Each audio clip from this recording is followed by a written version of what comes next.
Bien, continuamos aquí en la noticia, perdón, en la noticia electoral, en la noticia TV, canal 27.2 en la señal de Vez Cable y 203 en la señal de Cable Go. Ahora nos acompaña en estudios Fernanda Sota. Ella es candidata al Senado por la agrupación política Libertad Popular. Ella va con el número 10. ¿Cómo está? Buen día. Buenos días, muchas gracias por la invitación.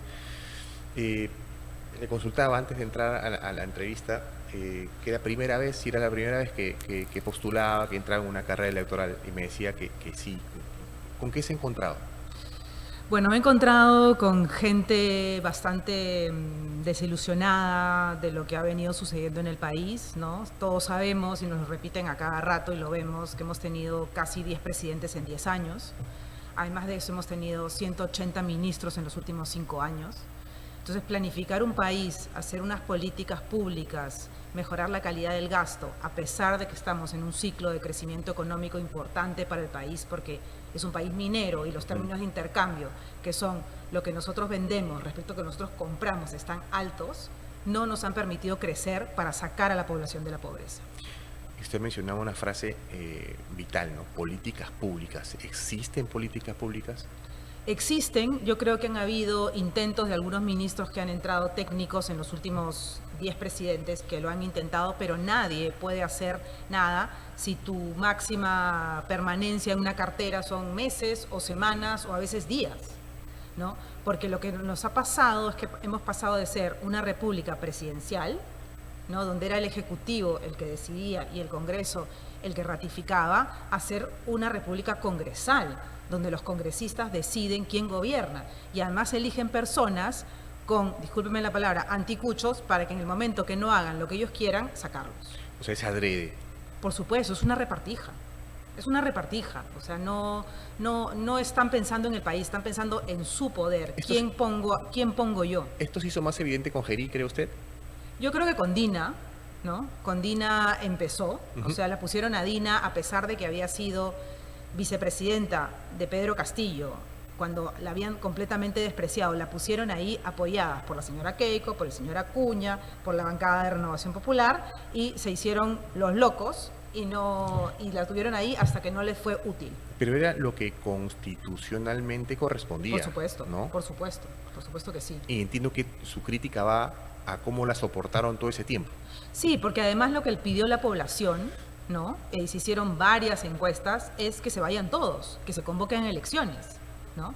Además, nos han quitado el poder de los referéndums. No se pidió bicameralidad, se pidió que no se reeligieran congresistas y lo están haciendo, ¿no? Han hecho todas las movidas para ellos gobernar y poder permanecer en el poder, a pesar de que la población ha elegido otra cosa. Ahora, ¿por dónde cree que el próximo gobierno debería empezar? Siempre se habla mucho de la inseguridad ciudadana y todo, ¿no? Eso es tácito, ¿no? En verdad, Sí. todo lo padecemos. Eso es lo básico. Pero ¿por dónde cree que también deberíamos ir digamos, invertir, empezar por desarrollar? Mire, aparte de la seguridad y la salud, yo creo que la educación, y ahí les puedo hablar yo un poco porque trabajo en ese sector, es fundamental y básica. Es la mejor manera de sacar a la gente de la pobreza, que es lo que tenemos que hacer. Todavía tenemos un 30% de personas en pobreza, ¿no? Y la mejor manera de sacarlas es fomentar una educación, pero una educación de calidad. No es posible que sigamos engañando a la gente, creando universidades que no tienen ni presupuesto, ni infraestructura, ni dinero para tener una plana docente de nivel. No podemos seguir con las universidades fachadas y eso también es culpa de este Congreso.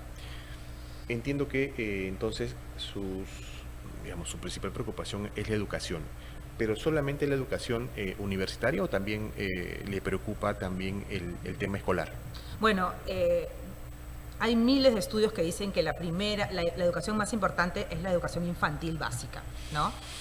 Y ahí estamos bastante descuidados. Tenemos que fortalecer las capacidades de los directores de colegio y volver a la meritocracia. No es posible que se haya eliminado completamente la evaluación docente, que se nombren profesores sin ninguna calificación o sin un examen que ellos tengan que rendir, ¿no? Y que sea esto una repartija de puestos de trabajo. Así los estamos haciendo daño a la primera infancia.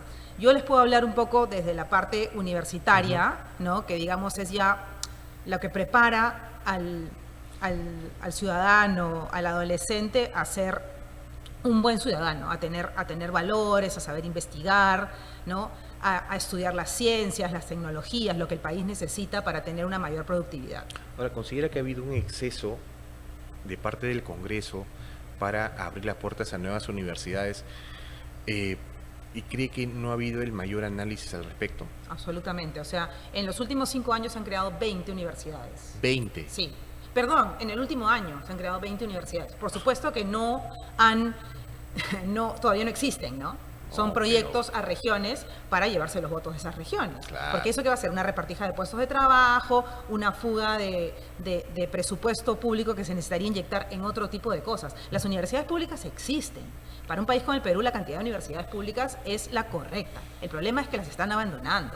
Las universidades públicas lo que hacen es invertir en carreras que de repente las privadas no están interesadas porque no es un mercado atractivo, pero invierten en las ciencias, en las humanidades, en las artes, ¿no? En la matemática, ¿no? En la física, en la química, en la sociología, en la historia, que son carreras que otro tipo de universidades no les interesa porque, digamos, esta gente no está dispuesta a pagar, pero que el Perú las necesita para ser más productivo. ¿Y de qué manera cree usted que se han abandonado las universidades públicas? Bueno, se ha dado básicamente beca 18 a muchas universidades que no lo merecen, creo yo, y hay que fortalecer esos recursos hacia las universidades públicas. También es importante que beca 18 siga funcionando, ¿no? Beca 18 es este programa para chicos donde ellos primero tienen que ingresar, puede ser universidades públicas o privadas, y es el Estado el que te paga la carrera, ¿no? El año pasado, durante el gobierno de Dina, se ofrecieron 20.000 becas, habían dado en el 2025 10.000,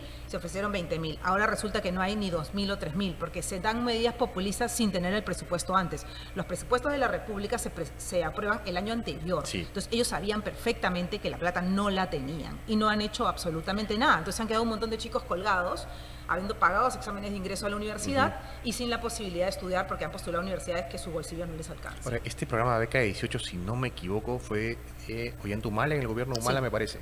Y el programa es interesante, es bueno, pero creo que en los últimos años, bueno, en este gobierno, creo que se ha manoseado de Sí. tal manera que tenemos lo que tenemos. O sea, se ha manoseado, definitivamente se ha manoseado. Yo creo que hay que un poquito mejorar los criterios, seguramente, ver dónde más se quiere invertir, en qué tipo de carreras, dárselas a las universidades sin fines de lucro, porque se le ha dado mucho a universidades con fines de lucro. Entonces no es posible que el Estado esté financiando el bolsillo de empresarios de la educación, ¿no? Claro, y siempre se hace esta diferencia entre universidad pública y privada, ¿no? Son diferentes en sí por la forma en la que trabajan, pero ¿se mira sobre el hombro, cree usted, a las universidades públicas por cómo están, por esta politización de alguna manera que existe?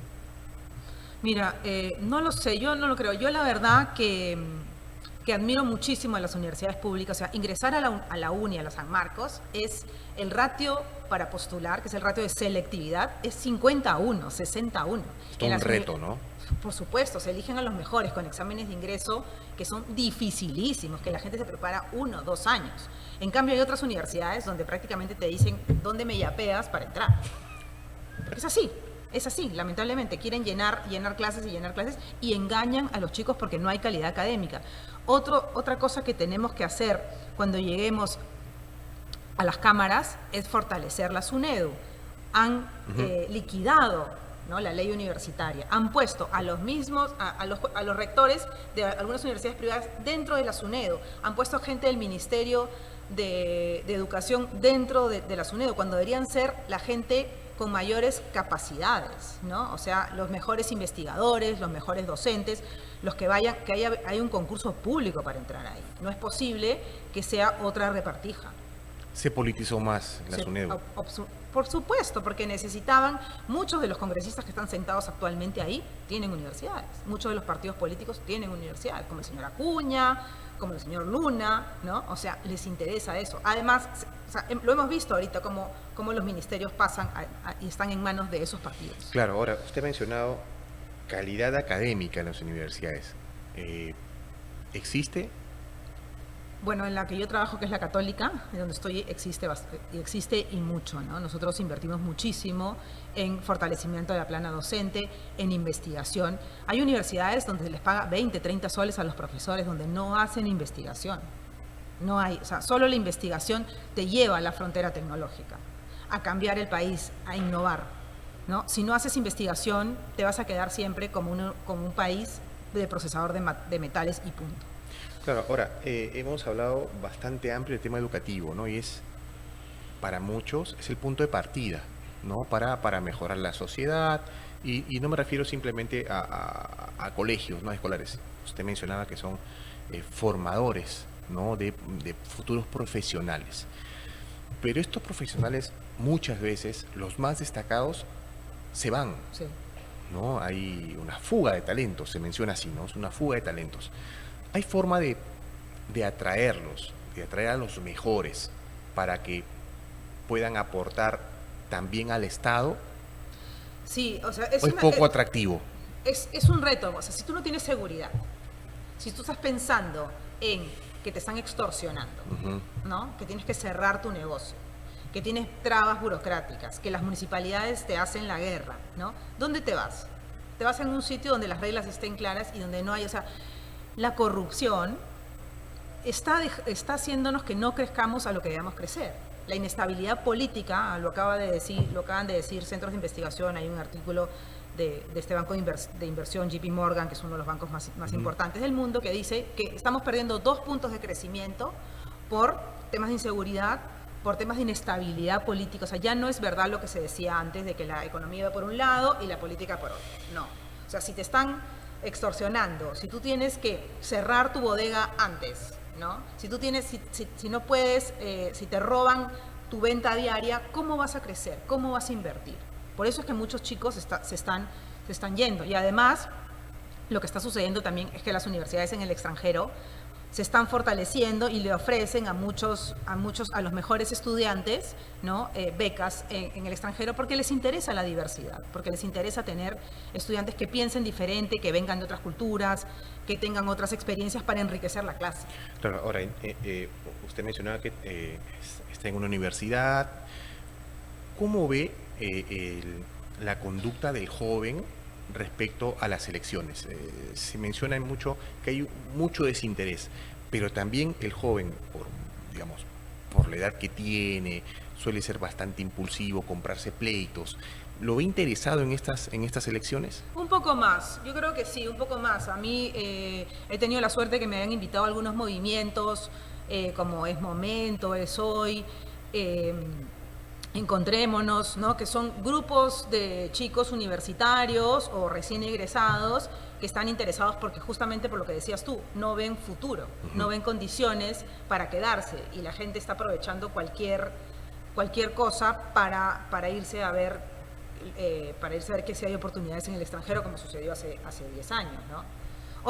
Otra cosa importante en la educación que se hizo en el gobierno del presidente García y que creo que se debe fortalecer es el programa de los COAR, que son los colegios de alto rendimiento. Sí, claro. Nosotros en la Católica hemos visto que los chicos que vienen de los colegios COAR, que son los mejores chicos de cada región, ¿no? Tienen un éxito académico impresionante y al final terminan yéndose a hacer maestrías en el extranjero, posgrados y regresando al Perú a trabajar. O sea, es un proyecto que se debe fortalecer y que se deberían crear un poco más porque ya resultaron como insuficientes, ¿no? Claro, hay que descentralizarlo también, ¿no? Sí. Porque muchos chicos, tengo un sobrino que justo el año pasado terminó en el COAR y me mencionaba que hay también chicos de provincia, sí, ¿no? Entonces hay que tratar de abarcarlo, hay que repotenciarlo. ¿Es muy difícil repotenciar el COAR? No, para nada. Es inversión y decisión política, básicamente, ¿no? Es inversión, decisión política, calidad del gasto, ¿no? O sea, el 60% del presupuesto de la República se gasta en regiones. No es que se gaste poco, ¿no? No es que se gaste poco, pero no se sabe gastar. Por esto, porque parece, es como la gallina y el huevo. Por eso yo creo que la educación es importante, porque estos chicos van a poder regresar a sus regiones, ojalá trabajen en sus regiones y ojalá decidan cómo se gasta y qué cosas se tiene que hacer, ¿no? Ahora, ¿cómo están viviendo la campaña desde Libertad Popular? Bueno, este fin de semana vamos a Ayacucho. Nuestro Rafael Belaúnde acaba de estar en Tacna.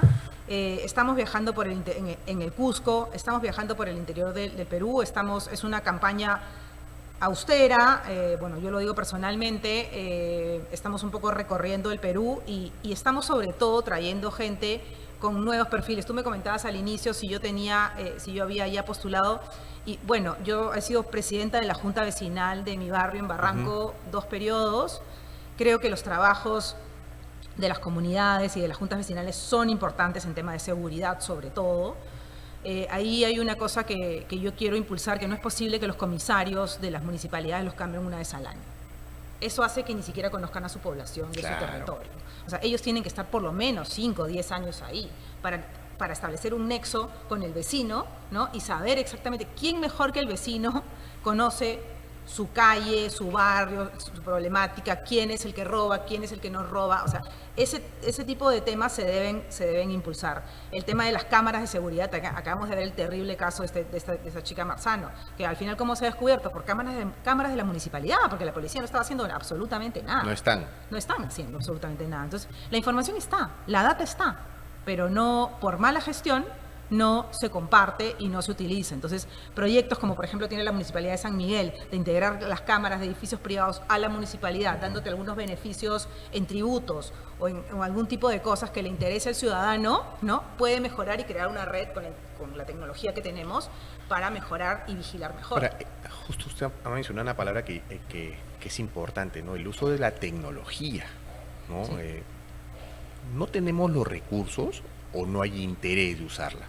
Yo creo que no hay interés, ¿no? Yo creo que los presidentes regionales están más interesados en hacer su campaña política actual y ser reelegidos a ocuparse. O sea, no es posible que lo que ha pasado en Arequipa o lo que ha pasado ahora en el norte con las lluvias, que no se sabía que se venía un fenómeno del Niño.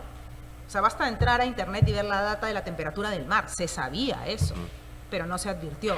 Y utilizan ellos la solución más fácil. O, por ejemplo, lo que acaba de pasar con los colegios. O sea, que hay que racionalizar gasolina, lo entiendo, que ha sido un accidente, lo entiendo, pero que te vas a los colegios, o sea, los que necesitan, no, puedes hacer otro tipo de medidas completamente, o decidir si los padres llevan o no llevan a sus hijos a los colegios, ¿no? Además estás privilegiando a la gente que tiene mejor educación, que es la de los colegios privados, que sí tienen acceso a internet, pero la gente que no tiene acceso a internet, ¿qué? ¿Cómo hace? Claro, y además llamaba mucho la atención que se centren en los colegios cuando normalmente quienes van a un colegio son gente que vive cerca al colegio. Exactamente. No necesitas, la mayoría entiendo, no necesitas tomar un vehículo, vas caminando. Así es. O se organizan las familias. Ahí también revela esta improvisación Completa. del gobierno, de los gobiernos que hemos tenido. Completa. ¿Y eso por qué se da? Al que más está sufriendo, al que más tenemos que fortalecer, que es el escolar. O sea, no es posible que los chicos los dejen en su casa porque se rompió una tubería en Camisea, a 700 kilómetros de aquí, ¿no? O sea, no tiene ninguna lógica. Felizmente ayer han retrocedido porque se han dado cuenta Sí, no tenía sentido, de lo que pues. estaban haciendo. Además, es una generación que ya perdió 2 años. Ya perdió 2 años de colegio y nosotros lo vemos en las universidades. Son chicos que llegan mucho más frágiles, muchísimo más frágiles. ¿En qué sentido frágiles?